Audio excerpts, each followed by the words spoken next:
So this is my second video from where I finished off on semi-structures. So we're just going on to focus groups.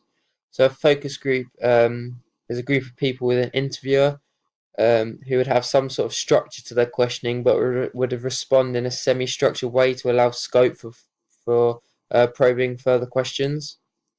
So advantages of this are you can have more of a conversation, so it's more of a flow and a chat between everybody that's there. Um, So there can be a consensus of opinion, so there could be like an overall agreement at the end of the chat of what they're thinking. You could observe group dynamics and social customs. Disadvantage are it's harder for the researcher to control the group because if there's lots of people and they're all talking, it's hard to like control everybody that's there. Not all participants will contribute, as some will take more of a leading role. So there'll be some people in a focus group that will chat for everybody and talk for the whole time, and there'll be other people that just sit and listen and not say their opinion but they might disagree, but they're probably gonna say they agree just because they don't want to cause an argument and conflict between others. So risk the participants might lie, so socially good. So as I was just saying, you could just agree with what everyone else is saying because you don't want to look different between everyone else. So questionnaires. So this is a set of written questions with a choice of answers. So advantage of this is cheap and quick. So you just fill it out. Each person will fill it out, and it doesn't take that long. It can be anonymous and accessible to most. So most people can either get it by like giving it to them or via email, or you can get it somehow, and you don't have to write your name on it, so it's completely anonymous. So that's into personal influences. So as the researcher is not present, there is a reduction in the participant being biased. So as like the researcher isn't there watching you, you feel like you can like express exactly what you feel. Because if you were in an interview and they were there and you said something, they could give you a look where you might stop what you're saying and agree with what they want to say.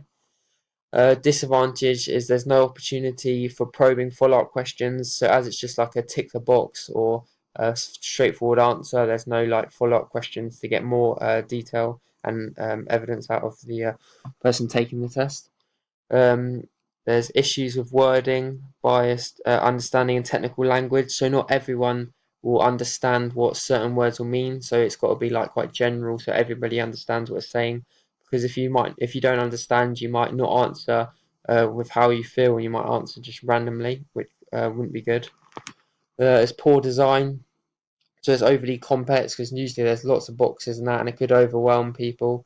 So that's also not good. So participant observation. So this is if you are participating in the activity and observing behaviours. So you're watching the person while joining in that activity with them. Which so advantages of this are it's immediate, so it's in the moment, so you're there with them and you know exactly what's going on. You can identify behaviours that are not apparent in interviews.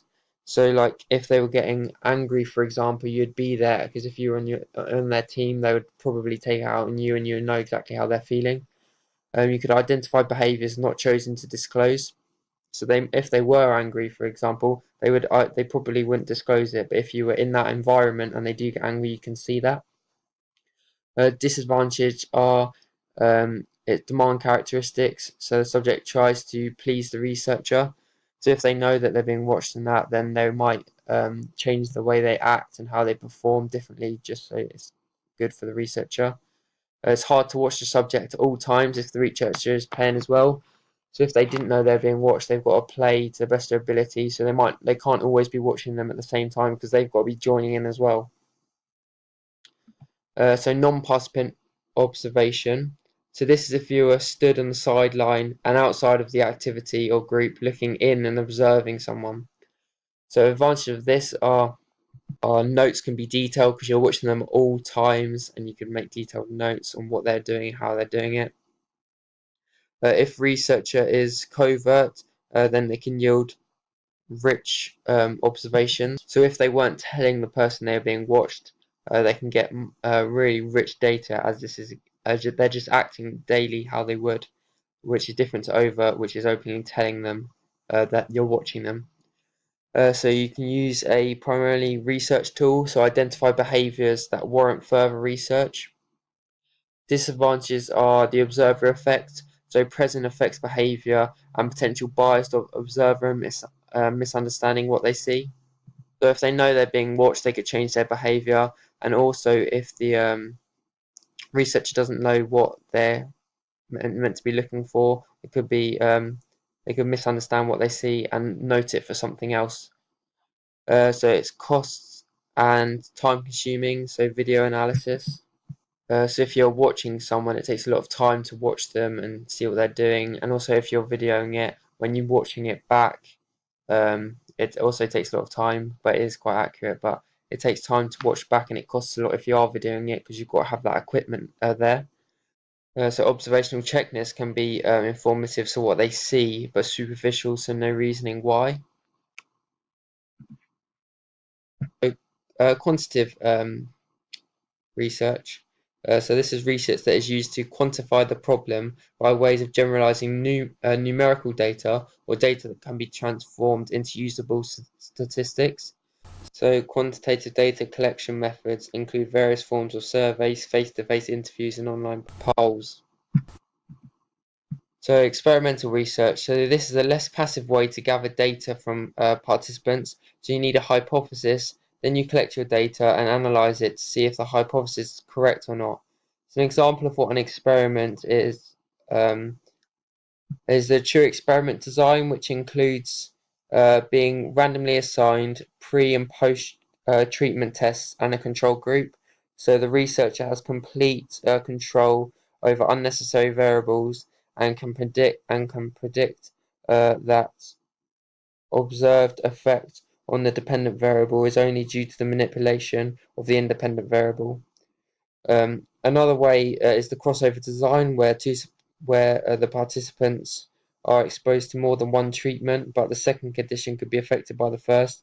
So basically, while the first half is doing one, the other half is doing the other, and it avoids the risk of being of the second being affected by the first.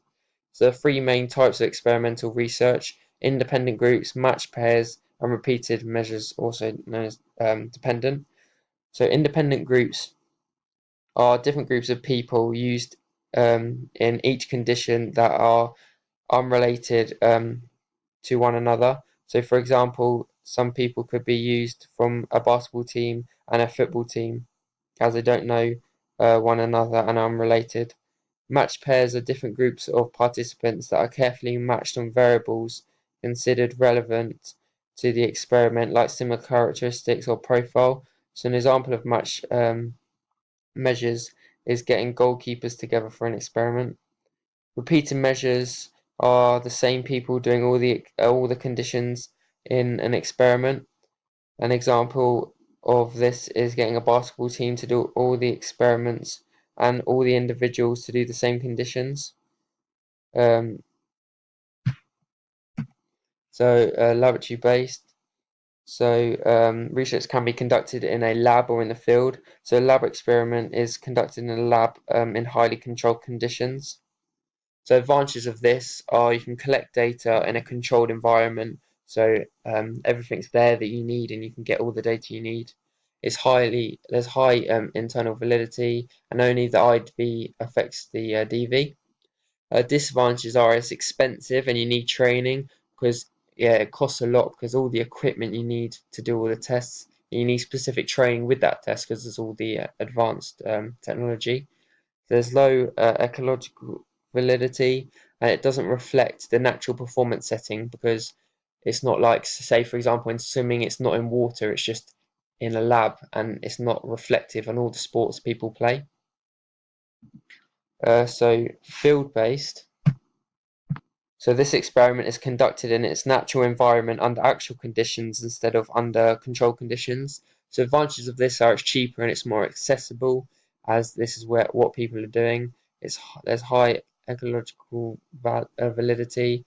It stimulates natural environment because it is where people are doing their sports. Disadvantages are there's less variables controlled. There's perhaps lower reliability and lower internal validity. So questionnaires, these can be conducted for both quantitative and qualitative research. So advantages and disadvantages of these are, so advantages are the data is structured, there's anonymous, so there's all the data protection is all right, and it can reduce participant bias because you're not face to face with the interviewer.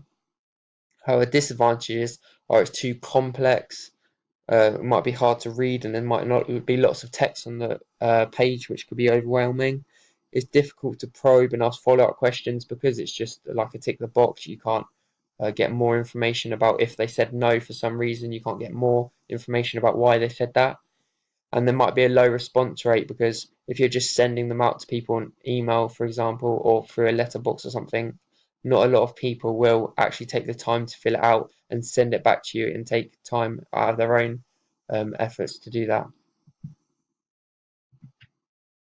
Again, observation can be used in both research, but this is when you're watching a performer and tallying when criteria is hit.